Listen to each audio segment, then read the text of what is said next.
Sega Drunk.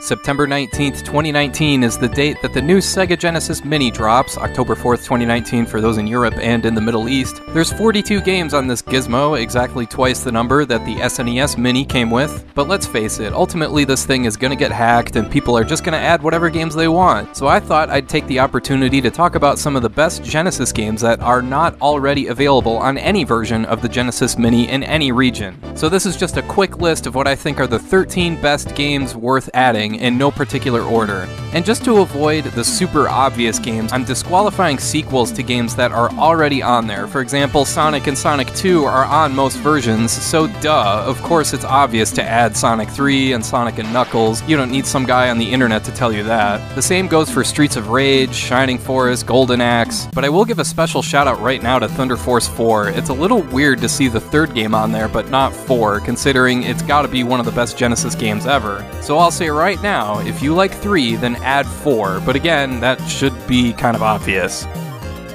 One of the first games I would think to add is Splatterhouse 2. Okay, in terms of gameplay depth, there's not a whole lot going on in this game, but hey, when I think Sega Genesis, one of the first things that comes to mind is gore and violence, and by proxy, Splatterhouse 2. It's a simple 2D side-scrolling beat-em-up, and yeah, the moveset here isn't exactly at the same level as Streets of Rage 2, but this game is all about atmosphere and presentation, as well as, you know, hitting stuff and watching it go splat into the background, and punching the torsos off these monsters. So yeah, if you loved horror imagery and this kind of atmosphere, then you'll love Splatterhouse 2.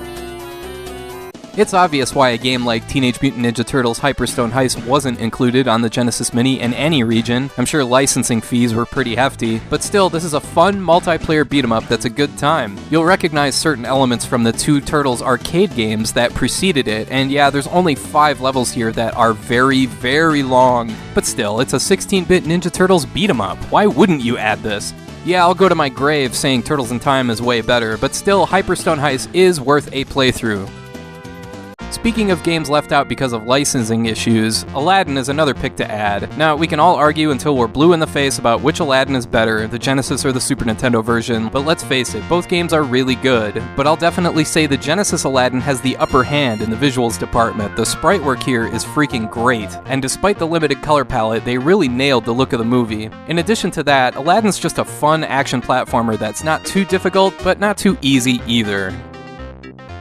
And since we're on licensed games, I also have to mention X-Men 2: The Clone Wars. The first Genesis X-Men game has some issues with the platforming and the fact that it's really freaking difficult, but X-Men 2 just nails it. There's 6 playable characters and they all have a completely different feel to them, which I really appreciate. There's also no limit to your mutant powers, unlike the first game, and it's just a fantastic action platformer that absolutely nails the X-Men universe. And hey, even if you don't like X-Men, this is still a fun, but tough and challenging playthrough, and hey, it's also 2-player co-op for what it's worth.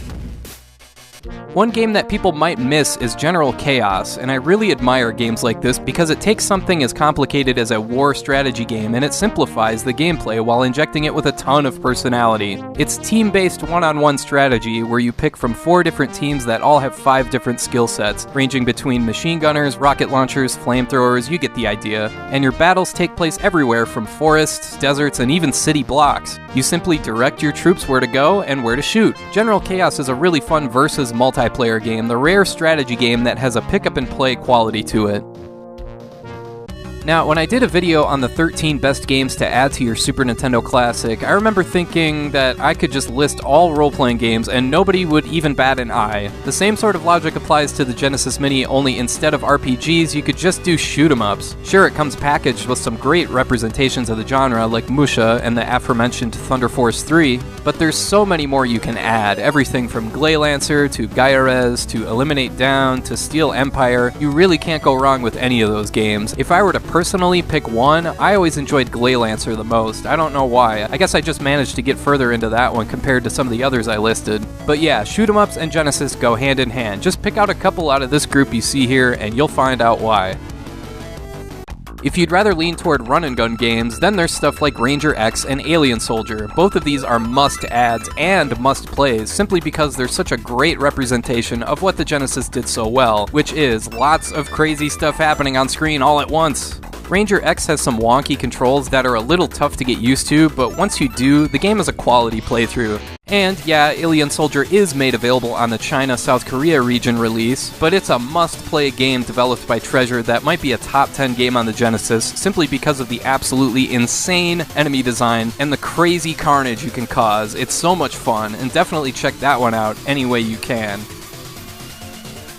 The Genesis was also well known for sports games, and two in particular I was surprised to see missing from the mini lineup were the two Mutant League games, Mutant League Hockey and Mutant League Football. These games feature gameplay almost exactly like the EA Madden and NHL games at the time, only instead of mere humans as players, we've got hideous mutants, skeletons, and monsters, playing on a field made of toxic waste, or skating on a rink while dodging landmines. You can even bribe the referee in each game, it's fantastic. Even if you don't like football or you don't like hockey, both of these games are still such a good time. They're well worth checking out, and these two games should be near the top of everyone's list of games to add.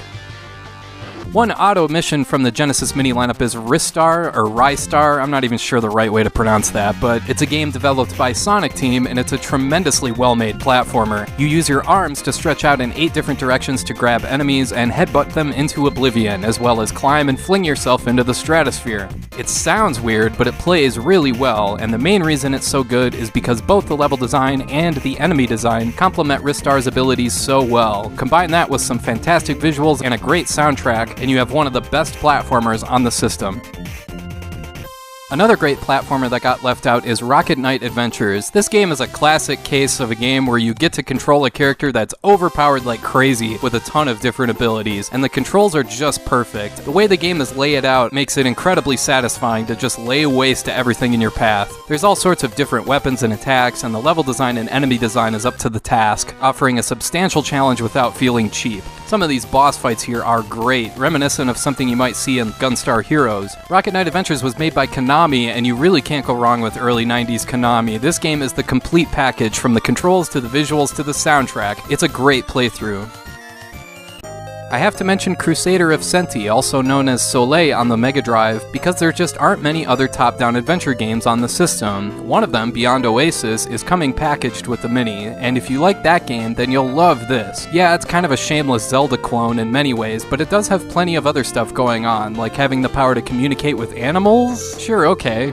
And yeah, you can have up to 2 follow you around as companions that help you defeat enemies, with 16 that you can find, each having a unique ability. But yeah, there's plenty of hack and slash action with some puzzle solving here as well. Definitely check this one out.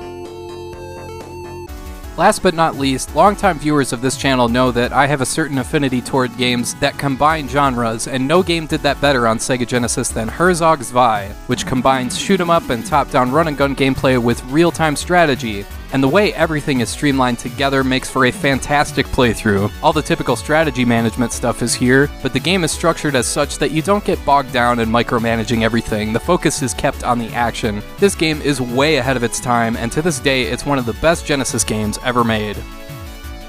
Okay, that's all for now. Let me know what your picks are for the best games not on the Genesis Mini.